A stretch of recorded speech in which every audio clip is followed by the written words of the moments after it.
Let me tell you the story of a soul stranded between life and death, where hope withered like autumn leaves, but love would not let go.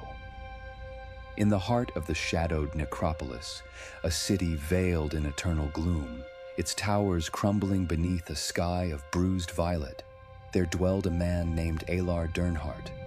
Once he was a scholar, a healer, a gentle savior for the desperate, but love and death would unmoor him from all that was safe.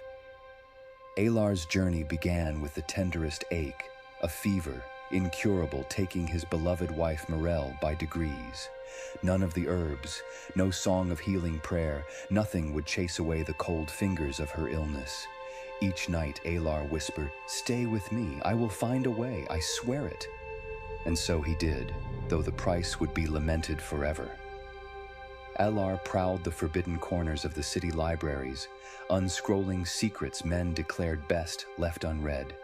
Names of power, Ithronox, devourer of mirth, patron of the blackest art, wormed their way into his dreams. His heart, split open by grief, proved too eager to sign. The ritual was whispered, the pact signed in tears and blood. Shadows fanned out across stone as Ithronox's presence oozed into the Necropolis. "Her life," Aelar begged, kneeling, eyes hollow from sleepless nights. "Whatever the cost." A voice that chilled marrow replied, "My touch can restore breath, but you must feed me, Aelar. Only then will your love persist."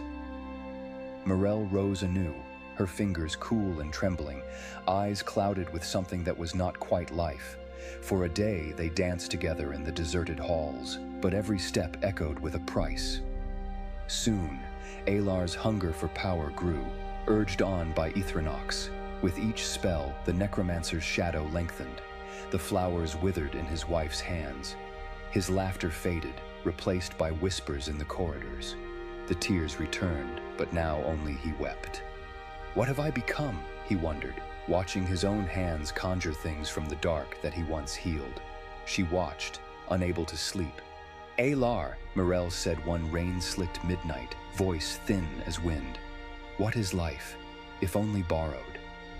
You are lost outside the light." He trembled as the ghost of his soul wept within. "This is all I have left. I cannot lose you again."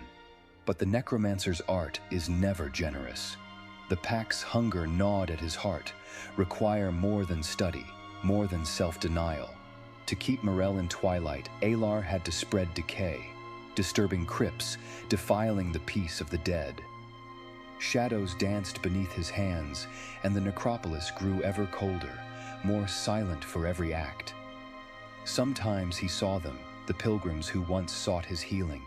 Their eyes, wide and empty, stared out from the lightless crypts.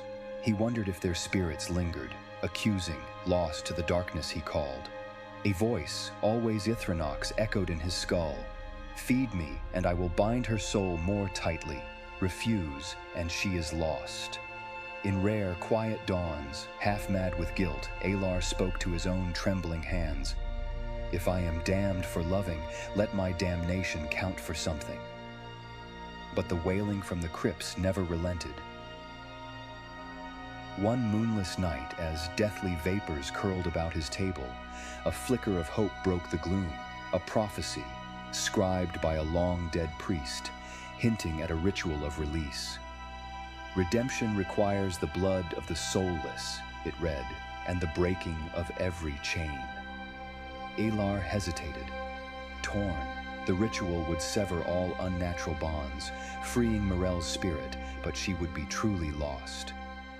He gazed at her from across candlelight, and her eyes, which once shimmered with laughter, seemed to plead. This is not mercy, he thought, to keep her in this shade. Is love not letting go? But terror of absence gnawed deeper than even Ithronox's whispers. What if I fail, and she suffers more? Night by night, shadows gathered for the final feast.